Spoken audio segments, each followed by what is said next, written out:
hombres y mujeres ligados con la corrupción. Y más adelante hablaremos de Eulogio Chávez Doblado, Oscar René Recarte, personas que han estado al frente de estas organizaciones y que también, en el caso de Oscar René Recarte, se le está involucrando en casos que, bueno, el Tribunal Superior de Cuentas tendría que socializar. Ahí tenemos a Eulogio Chávez Doblado, expresidente del Colegio de Profesores de Educación Media de Honduras, un hombre que en los últimos 2 años nunca apareció en el Colegio de Profesores de Educación Media, nunca dio la cara frente a todo el desorden administrativo, la poca cobertura y capacidad que se tiene para defender a los y las afiliadas de ese colegio magisterial. Nunca se pudieron generar soluciones concretas, porque todo se manejó en el oscurantismo y no se encuentra razón por la cual nunca se le dio cara a los problemas medulares. Y ahora pues ni siquiera saldar deudas como lo de la revista Vanguardia, de lo cual el expresidente Oscar René Recarte, que ya más adelante buscaremos la imagen, de los cuales ya está interpuesto un proceso para demandar, porque se ha buscado soluciones de voluntad, y esto pues con la empresa que hace este tipo de trabajos, como es Expresión Digital, y toda la coordinación editorial que fundó Vanguardia, una revista que no fue socializada para con los docentes y las docentes, producto de esos empañamientos que se hacen, y toda la semana vamos a ir trasladando poco a poco la información de estos actos deliberadamente corruptos que empañan la imagen. Por eso digo, separemos los 63.000 maestros que son los constructores del pensamiento, que son objeto de persecución por estructuras dirigenciales que están íntimamente ligados a actos de delincuencia, porque son actos de delincuencia. Y con esto queremos ser categóricos en poder comprobar, dado que el Tribunal Superior de Cuentas, la señora Doris Sanchecta, nos entregó un informe lo suficientemente contundente para poder elaborar líneas de investigación. Por eso le quitaron el espacio físico al Prigma.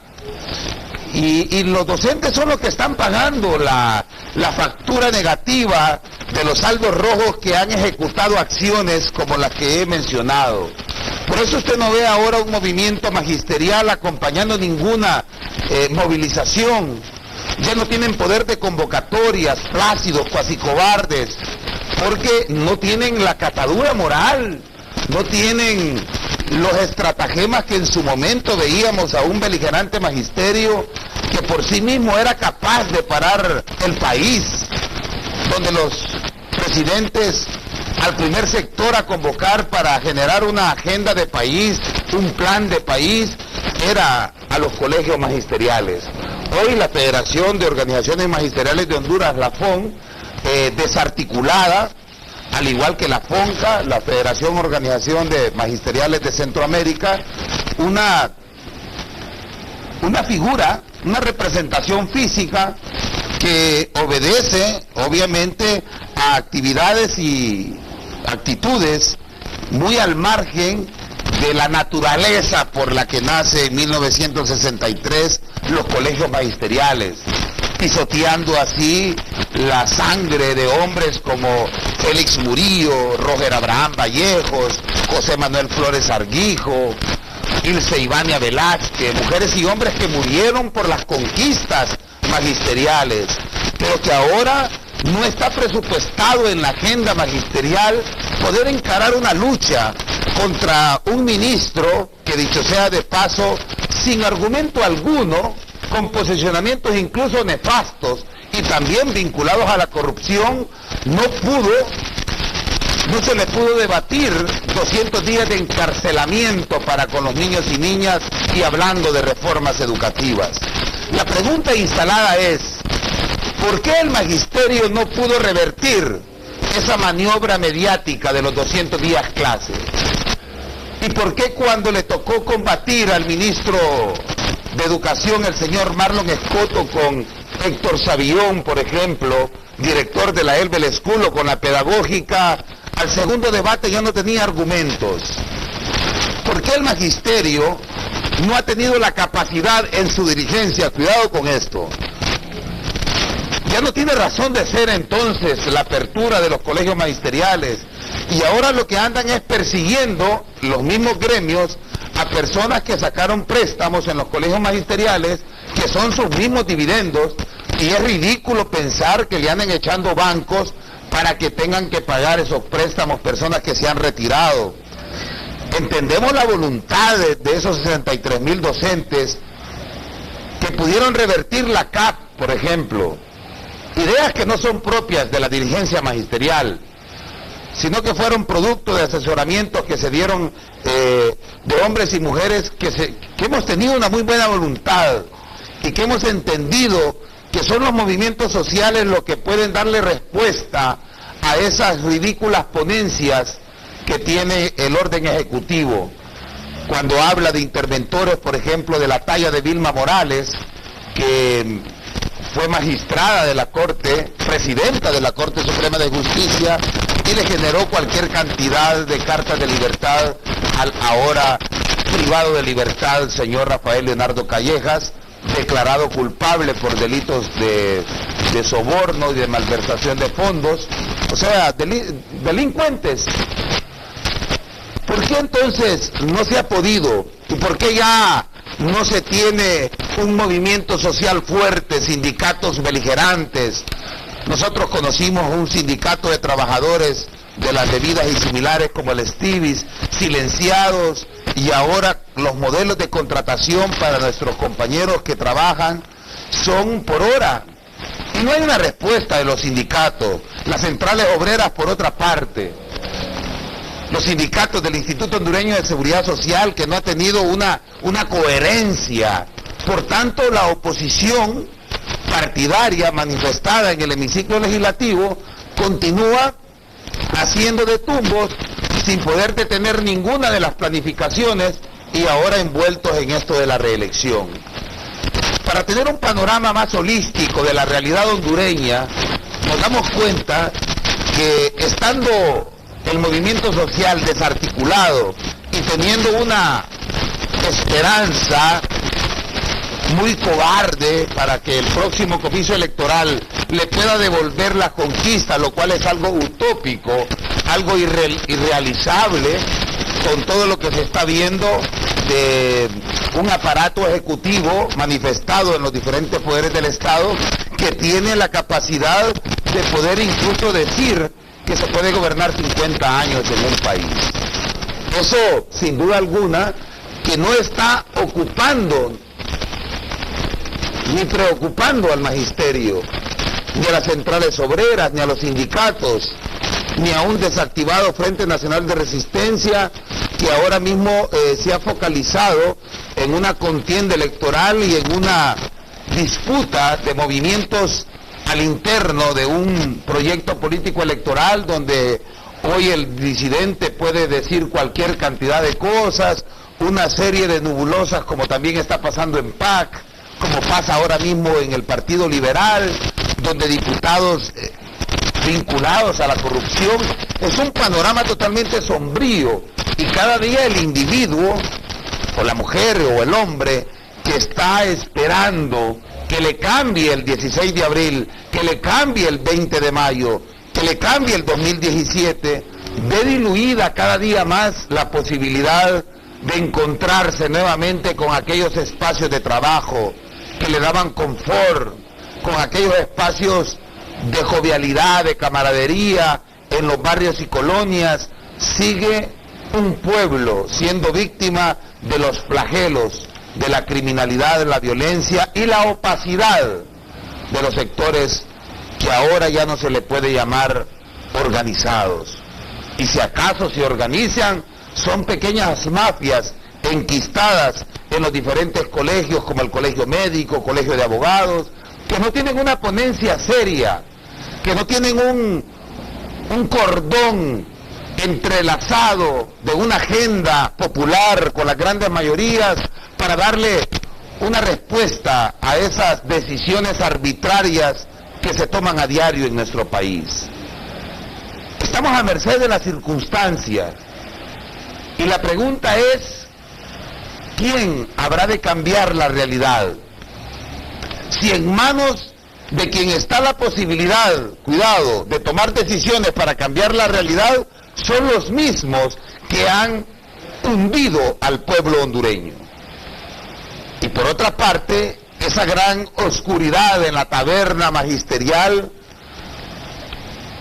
esa gran oscuridad en las cavernas de los médicos, de los abogados, de los psicólogos, los ingenieros organizados, sin tener una posición frente a una realidad donde no les emplean a sus agremiados, simple y llanamente un reduccionismo, el cobro de la cotización para poder sobrevivir a una junta directiva que no tienen planificaciones, argumentos para sobrevivir de la manera más eficiente. Es por ello que un cuasi analfabeta emocional y espiritual como el ministro tuvo la suficiente capacidad de posicionarse, casi utilizo la palabra nefasta que utiliza la sociedad civil, empoderar, de posicionarse con la comunidad, con los padres y madres de familia y hablar incluso de forma lesiva a los derechos humanos de jornadas extensivas, pero no se tiene respuesta alguna.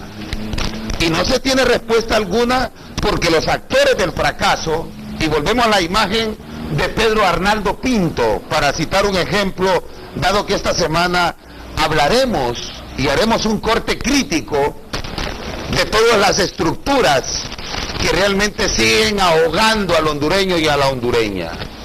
Del Colegio de Profesores de Superación Magisterial Colprosuma era aquella mujer que muriera el 18 de marzo con una fractura craneal, producto de una bomba lacrimógena, de la cual hasta el momento ese crimen de Estado continúa impune. Pero el Colprosuma lo que está elaborando son universidades tecnológicas con consultores externos que todavía no justifican dónde están los resultados. Y esas deben ser líneas de investigación para el Ministerio Público, pero no para un Ministerio Público formal de esa institución. Estoy hablando de un ministerio de maestros. Los 63.000 maestros deben intervenir los colegios magisteriales.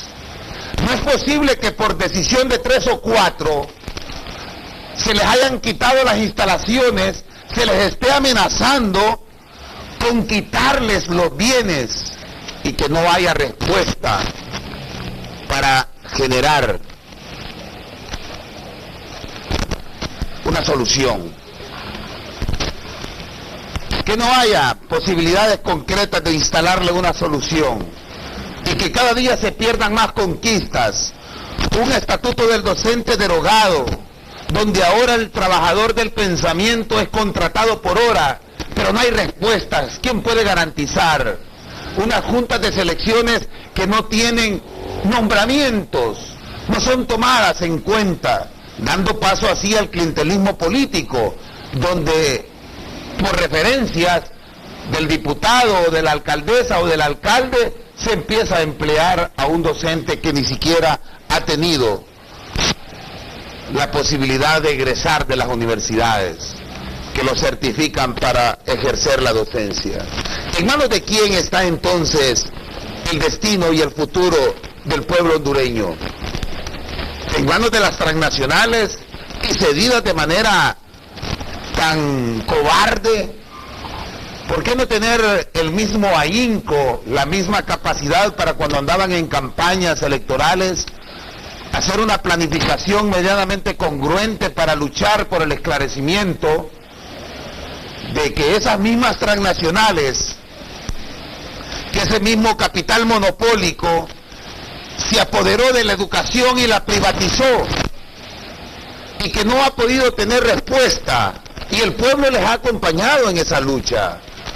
Pero hoy miramos y podemos articular, por ejemplo, la despedida que hace oficialmente, renunciando a una cancillería, el señor Arturo Corrales.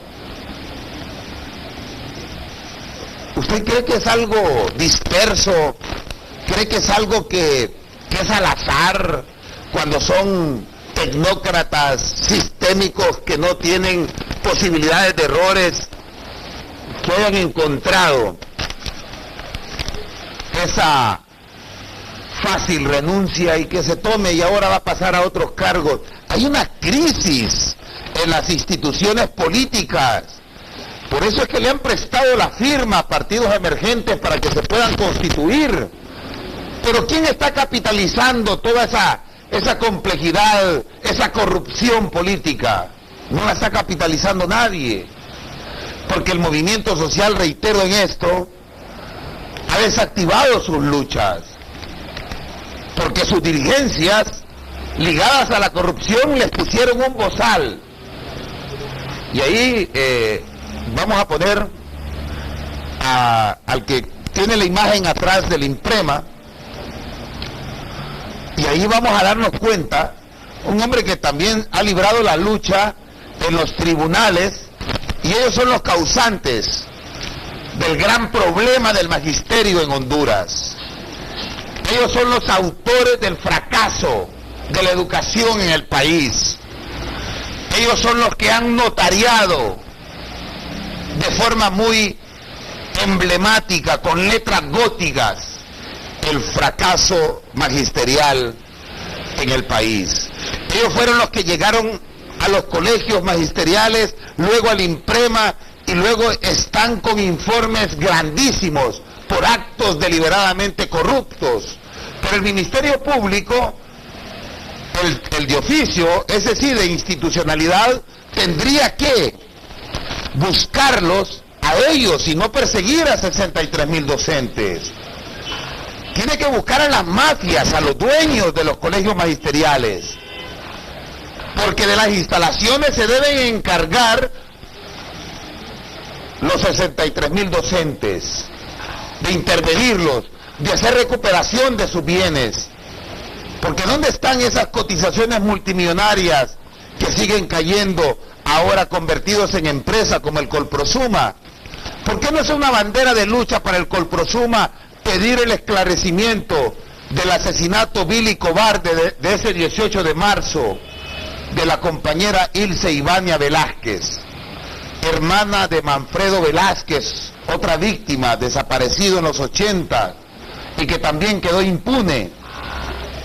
Porque estos señores son los dueños de los negocios, con juntas directivas amañadas, como la señora Aide Ávila, como Elías Muñoz, el mismo recién pasado presidente Edwin Oliva. ¿Por qué no entregarle a los 120 procuradores de derechos humanos que tienen ahí dentro del seno de magisterio? ¿Por qué desactivan esas organizaciones que sí son parte de los gremios para poder articular una lucha? Es lamentable tener que observar cómo se va privatizando la educación, cómo no pueden restablecer un presupuesto que se focalice para generar nuevas instalaciones educativas. Asusta ese pueblo, que acá hay colegios públicos que todavía pagan el alquiler. En el Bosque hay colegios públicos y el Estado focaliza su dinero en armas. ¿Pero quién denuncia eso? Cuando se denunciaba se entraba en procesos de negociación. Pero ¿qué es lo que nos acaban de decir con el Tribunal Supremo Superior de Cuentas? Si los que provocaron la crisis en el Imprema son exdirigentes de los colegios magisteriales. Por eso vemos a un Edgardo Casaña, diputado del Partido Libertad y Refundación, que no tienen respuesta para esas infames decisiones que se siguen tomando, y también por la poca operatividad que tiene el Ministerio de Educación y el órgano ejecutivo para generar condiciones educativas. Entonces el pueblo sigue coleccionando fracasos, sigue siendo el recipiente donde se introduce de manera púdrica el lodo del fracaso, sin tener un purificador que antes lo era el sector organizado. Sindicatos que ahora mismo lo cierran, no les pagan las prestaciones como pasa en la ley. Y ante toda esa situación, venir a hablar de reelección, que es el acto más asqueroso que se haya podido dar en los últimos años, en medio de la muerte emblemática, y digo emblemática no por la reproducción fatua que hacen los medios corporativos, emblemática porque ahora mismo que termina el encuentro mundial de los pueblos del mundo, Berta convoca, salen con esta maniobra de la reelección. Estos programas que vamos a subir al YouTube y que vamos a continuar con lo de las redes sociales, tiene como objetivo, en primer lugar, evidenciar y hacer una lectura para que el pueblo tome las medidas. Imagínense ahora que quien está convocando a las calles es el ingeniero Salvador Narrala, presidente del PAC. Y la pregunta es, ¿cómo es posible que un hombre que hace tiempo atrás, no creía en las calles, hoy en el foro estelar dijo Rafael Virgilio Padilla, el diputado del PAC, que el gobierno tiene el derecho a insurreccionarse? Y me llamó la atención que sea un partido construido no desde el sector social, aunque ahora aglutina gran parte del sector social, sea el que esté convocando a las calles. Mi pregunta es, ¿quién estará convocando? Pero ante esa ausencia de convocatoria, ante esa poca credibilidad que tienen las dirigencias, el ingeniero Salvador Narrala está convocando a las calles. ¿No le parece un poco parecido al escenario que cuando el silencio de que ya se dejó de denunciar la corrupción y se abandera a Salvador Narrala con la bandera de la corrupción, consolidó alrededor de más de 700.000 votos? Oficialmente, según el Tribunal Superior Supremo Electoral, más de 600.000. ¿No le parece extraño que ahora también le estén invitando a las calles? Una oposición perpleja, que no tiene horizonte, que no tiene un programa medianamente congruente para poder estar a la altura de una situación tan delicada, súper delicada, que tiene ahora en sus manos el Poder Ejecutivo, que un mes después de haber elegido la Corte da su primer fallo y con categoría le dicen que no a los recursos de inconstitucionalidad para con aquella figura constitucional que penalizaba a aquellas personas que quisieran hablar o despetrificar artículos que prohibían el hecho de darle continuismo a las personas. ¿No le parece raro que ahora lo que en su momento estaba siendo condenado sea una fácil vía para encontrarse con ese pueblo que continúa sediento de justicia, sediento de oportunidades? Por eso ahora se está personalizando con algunos comunicadores sociales y se está entrando en un juego maquiavélico de seguir haciendo distracciones para con un pueblo que se está muriendo de hambre, que no tiene acceso a la educación y que no tiene acceso a las estructuras de salud, y que todo se lo han ido privatizando, y que todo eso tiene una confabulación con hombres y mujeres que entraron en escenarios de corrupción y que ahora mismo tienen rodillas puestas en la tierra porque en su momento fueron asquerosos en tomarse la sangre de los mártires, tomarse y cobrar, tener el dinero manchado de sangre por hombres y mujeres que murieron de manera digna denunciando procesos dictatoriales instalados después del 2009. Es infame saber que hayan personas con poca capacidad de hacerse una autocrítica y saber que lo que han llegado a los movimientos es a vivir de ello. Es asqueroso y eso no requiere de discusión. Es muy asqueroso porque es muy parecido a las prácticas del oficialismo, es muy parecido a las prácticas de las estructuras de poder, que no importa abrazar a un desnutrido para pedirle el voto al padre del mismo. Por eso es que es inadmisible de que se continúe trasdaviando con esta situación. Decía Oráculo de Delfo, cuando el ser humano tiene la capacidad de conocerse a sí mismo y hacer ejercicio sobre el pensamiento, tiene la oportunidad de entender lo que realmente está pasando y de no permitir ser dominado.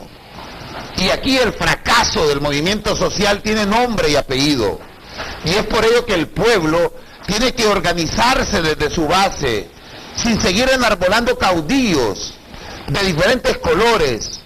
Es el pueblo el que ha pagado la factura históricamente, es el pueblo quien ha puesto a sus mártires, y es el pueblo mismo quien debe organizarse sin actores corruptos, que de lo único que han manchado la historia de hombres como Manuel Cáliz Herrera, de hombres y mujeres como Guadalupe Carney, como Monseñor Romero, Roque Dalton, hombres y mujeres que han escrito la historia con una pluma de transparencia y de lealtad en la lucha, hombres como Cayetano Carpio, como Pedro Magdiel, como Félix Murillo, como José Manuel Flores Arguijo, Ilse Ibaña, como Roger González, hombres y mujeres que fueron víctimas como Manfredo Velázquez, como Tomás Nativí. No se puede jugar con la historia de hombres y mujeres que fueron asesinados de manera cobarde en los cuarteles, torturados, y que ahora todas esas conquistas, esos sueños, son manipulados por un auto elegante, por un aire acondicionado y por lujosas comodidades que ofrece el vino añejado y el queso importado que les ofrece la mesa. Y como diría Jan Petras, no son más que ratas asquerosas comiendo de las migajas de la mesa de la burguesía. Son hombres y mujeres sin capacidad de poder ver a la frente a los demás, porque han vendido de manera cobarde todas esas conquistas históricas ganadas a pulso, con el pie descalzo sobre la acera, sobre la manta pintada en horas y horas, amaneciendo con el olor a la pintura y con aquella manta fresca, porque había que entrar en una movilización y había que encontrar el grito unificado para sacar al tirano. Todo eso se les ha olvidado de la agenda, porque ahora la comodidad les quitó la capacidad de poder ver que otros y otras están viviendo en condiciones paupérrimas. Es muy difícil poder observar los escenarios de lucha desde el egoísmo, desde el individualismo. Por eso decía Ernesto Guevara de la Serna, si quieres probar a un hombre, solo ponlo frente a una mesa donde le toquen dar direcciones, y ahí encontrarás si su piel es de oveja o es de rata. Y lo predicó con el ejemplo. Salió siendo presidente del banco, renunció, y aquella solemne carta que cuando uno la lee o la escucha se llena de nostalgia, cuando le dice a su amigo y compañero de trabajo: otros cielos reclaman el concurso de mis modestos esfuerzos, nada legal me ata a tu estado, libero a Cuba de cualquier responsabilidad, pero no dejo nada material a mis hijos y no me apena, pues el Estado y la revolución se encargarán de entregarle lo que necesita. Y lo que necesita un hombre son las condiciones primarias, elementales. Pero como se canjearon las conquistas por viajes a Brasil, por viajes a Europa, y digo esto con contundencia, con la capacidad de haber podido ir a Europa, a Estados Unidos, a hablar de conferencias de prensa sobre el golpe de Estado, pero entendí que mi tarea era estar en las calles con el pueblo hondureño. Parecen igual al blanquito ahora ustedes, que no pueden recoger la bandera de lucha que le cayera, producto de que el acero le atravesara la sien y mataran de manera cobarde a hombres como Félix Murillo. ¿Hace cuánto no se visita la familia de los mártires? ¿Hace cuánto no se visita la familia de Pedro Magdiel, de aquel hombre que llegaban a traer agua, como es Emo Sadlo, que dejó 4, 5, 6 hijos en estado de indefensión? ¿Dónde están aquellos coros adecuados, donde el puño cerrado, como decía la carta, horas antes de salir hacia Bolivia, con un nombre totalmente diferente y de apellido diferente, con un disfraz, con miopía y pelón, diciendo: si he de morir, porque en un proceso de transformación se triunfa o se muere si este es auténtico. Pero aquí se quieren hacer cambios y transformaciones desde mesas decorosas. Ya se olvidaron las colchonetas y son infames al criticar lo que siguen reproduciendo. Y hoy vemos ratas que estuvieron allí sentados comiendo equitativamente el pan y el agua, los vemos como asesores ejecutivos. Es bien difícil sostener el discurso. Es caro vivir con el honor y con la capacidad de incluso negarse a su propia familia para poder entregar a brazo partido la vida para con los demás. Siempre se ha buscado el reacomodamiento de las cosas, y es por ello que no se tiene la capacidad de poderle decir hoy al pueblo hondureño: es momento de salir, te están insultando, te están matando. ¿Quién lo hará? ¿Quién tiene la capacidad? Cuando ese hombre o esa mujer se levante, y más allá de una ambición partidaria, porque toda movilización es política y todo acto es político, por eso es que 4 o 5 malcriados hipotes aglutinaron una cantidad de personas y les entregaban una velita como antorcha. 4 ignorantes de la política. Yo nunca los invité a mi programa. No sabía quién eran los auspiciadores de toda esa cosa. Pero ante la ausencia de un liderazgo, cualquier persona incluso puede recoger la bandera que nos corresponde a hombres y mujeres comprometidos con la historia. Ya no nos acordamos en ocasiones, porque a veces un traje o una corbata o una invitación a comer un desayuno, por eso nunca en mis foros estelares, y puede decirlo cualquier invitado, se le ha aceptado cualquier regalía que hayan dicho. Si se va a venir a compartir, es a debatir ideas, y tengo la estatura moral para poder emplazar a cualquier delincuente, como he mencionado el día de hoy, a estos hombres que tienen que ser seriamente investigados por actos deliberadamente corruptos. Vamos a un corte comercial y al regresar, ¿en manos de quién está el destino de un país que ya no está bromeando con el hambre, la está sintiendo, que ya no está bromeando con la violencia que está viendo sus hijos e hijas ser asesinados, que ya no está bromeando con su trabajo, ya no tiene, le están dando trabajo por hora? Voy a emprender una demanda. Es absurdo pensar que personas que han hablado con un discurso tan rimbombante hayan caído en actitudes tan revisionistas, tan reaccionarias, tan conservadoras, tan deliberadamente perversas. De verdad que sí, al igual que el silencio como sello de muerte de Eulogio Chávez Doblado, hombres infames, que están igual a la misma altura de Pedro Arnaldo Pinto, de Oliva, de Casaña, de esa mafia que se enquistó en los gremios magisteriales.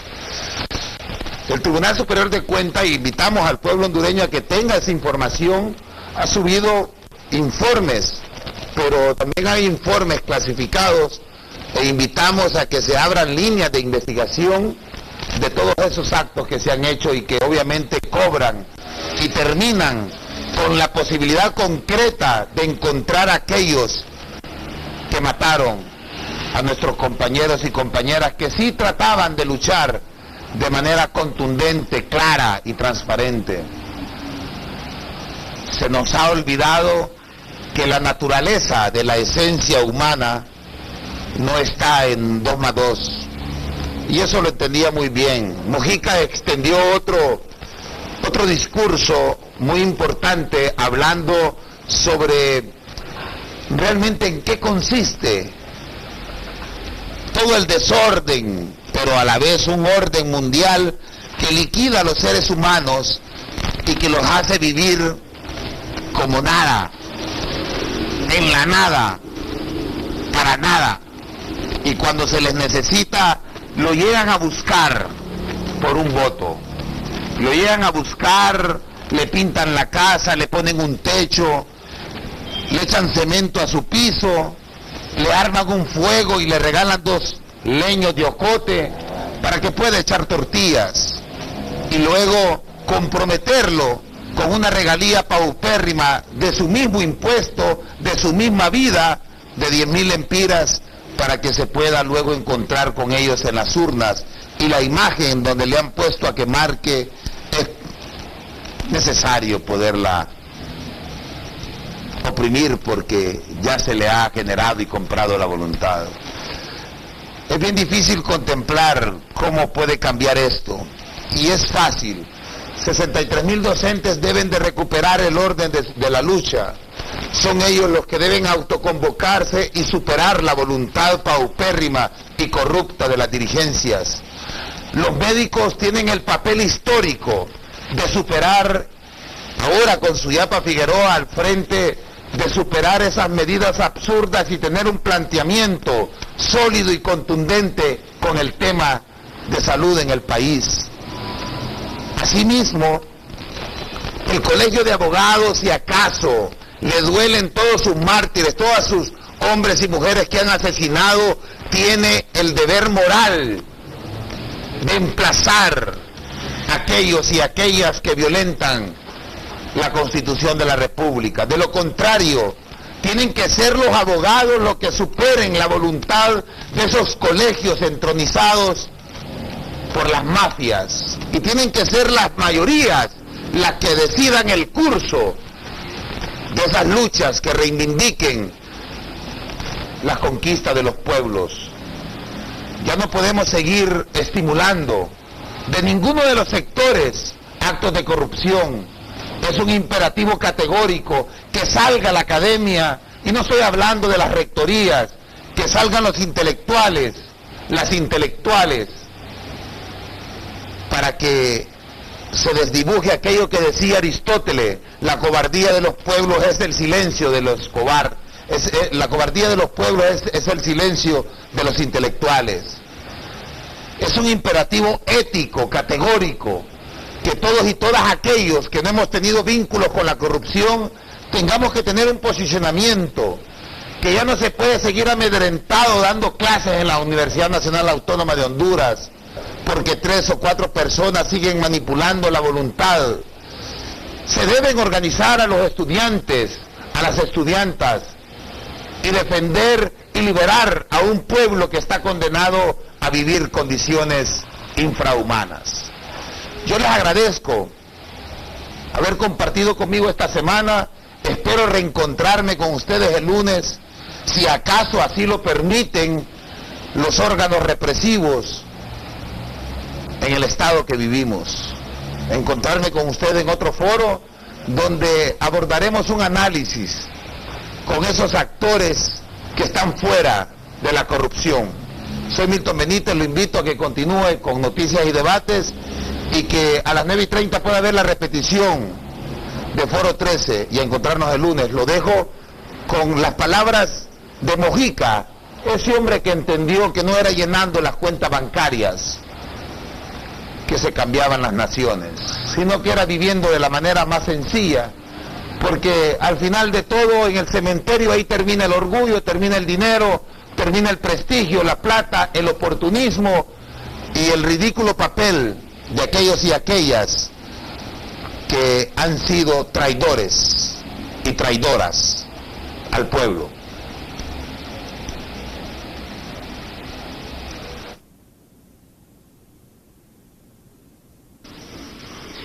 Soy del sur,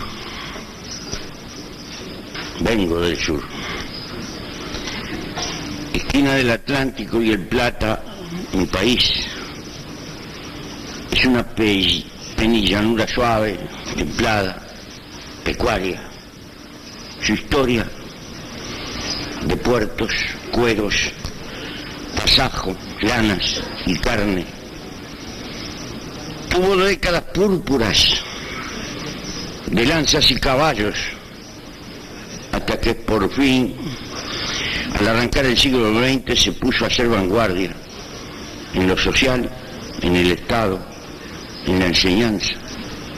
Diría, la socialdemocracia se inventó en el Uruguay. Durante casi 50 años, el mundo nos vio como una especie de Suiza. En realidad, en lo económico, fuimos hijuelos bastardos del Imperio Británico.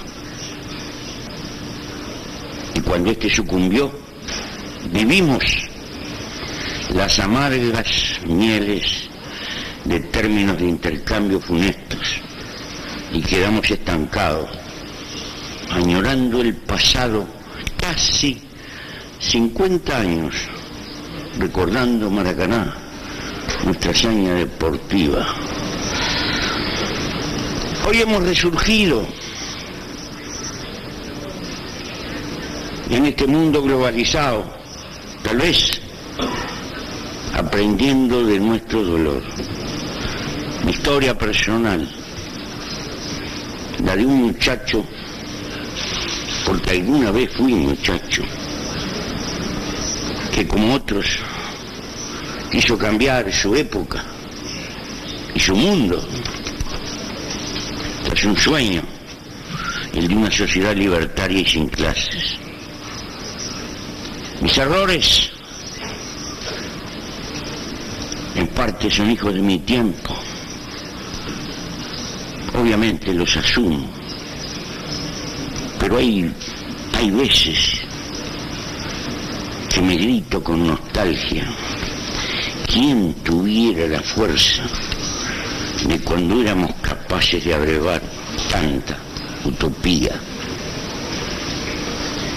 Sin embargo, no miro hacia atrás porque el hoy real nació en las cenizas fértiles del ayer. Por el contrario, no vivo para cobrar cuentas o reverberar recuerdos. Me angustia y de qué manera el porvenir que no veré y por el que me comprometo. Sí, es posible un mundo con una humanidad mejor, pero tal vez hoy la primera tarea sea salvar la vida. Pero soy del sur y vengo del sur a esta asamblea.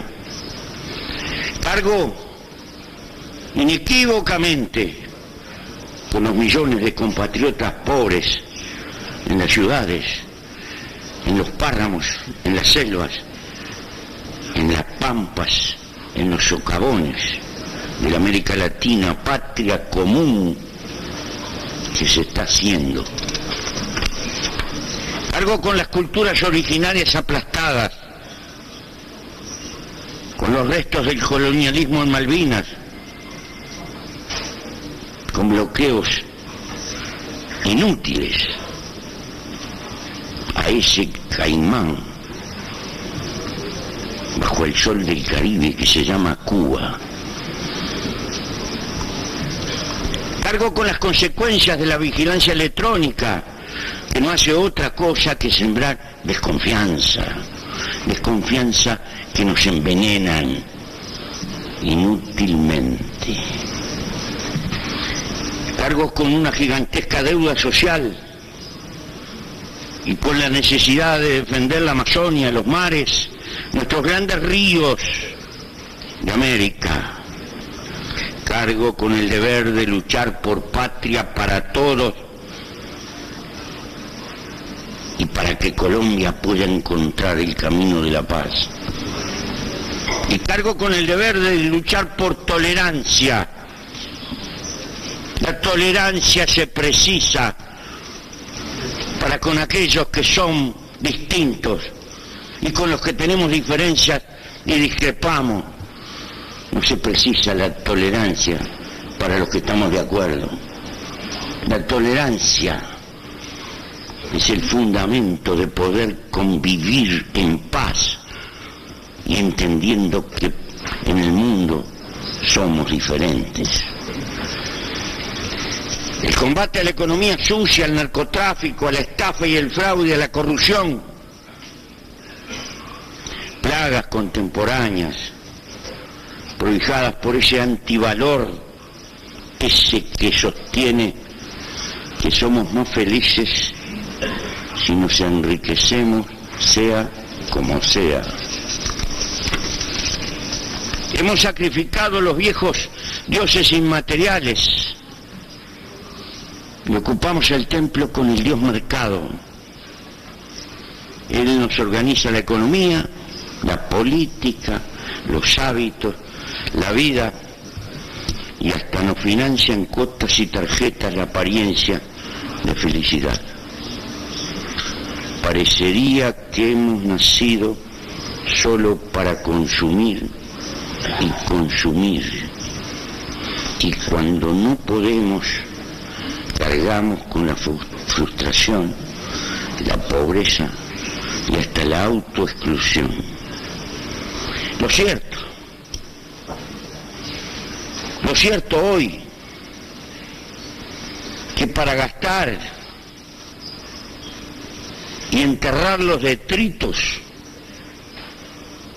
en eso que se llama la huella de carbono por la ciencia, si aspiráramos en esta humanidad a consumir como un americano medio, promedio, son imprescindibles 3 planetas para poder vivir. Es decir, nuestra civilización montó un desafío mentiroso. Y así como vamos, no es posible para todos colmar ese sentido de despilfarro que se le ha dado a la vida.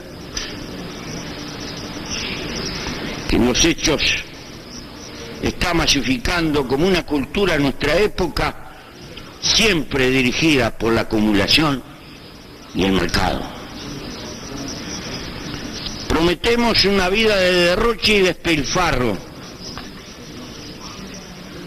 En el fondo constituye una cuenta regresiva contra la naturaleza y contra la humanidad como futuro. Civilización contra la sencillez, contra la sobriedad, contra todos los ciclos naturales, pero peor, civilización contra la libertad que supone tener tiempo para vivir las relaciones humanas, lo único trascendente, amor, amistad, aventura, solidaridad, familia. Civilización contra el tiempo libre que no paga, que no se compra y que nos permite contemplar y escudriñar el escenario de la naturaleza. Arrasamos las selvas Las selvas verdaderas, implantamos selvas anónimas de cemento. Enfrentamos al sedentarismo con caminadores, al insomnio con pastillas, a la soledad con electrónica. Es que somos felices, alejados de lo eterno humano. Cabe hacerse esta pregunta. Aturdidos, huimos de nuestra biología que defiende la vida por la vida misma como causa superior y la suplantamos por el consumismo funcional a la acumulación. La política, la eterna madre del acontecer humano, quedó engrillada a la economía y al mercado. De salto en salto, la política no puede más que perpetuarse, y como tal delegó el poder y se entretiene aturdida luchando por el gobierno. Devocada marcha la historieta humana, comprando y vendiendo todo e innovando para poder negociar de algún modo lo que es innegociable. Hay marketing para todo, para los cementerios, el servicio fúnebre, las maternidades, marketing para padres, para madres, para abuelos y tíos, pasando por las secretarias, los autos y las vacaciones. Todo es negocio. Todavía las campañas de marketing caen deliberadamente sobre los niños y su psicología para influir sobre los mayores y tener hacia el futuro un territorio asegurado. Sobran puestas pruebas de estas tecnologías bastante abominables que a veces conducen a la frustración en más. El hombrecito promedio de nuestras grandes ciudades deambula entre las financieras y el tedio rutinario de las oficinas, a veces atemperadas con aire acondicionado. Siempre sueña con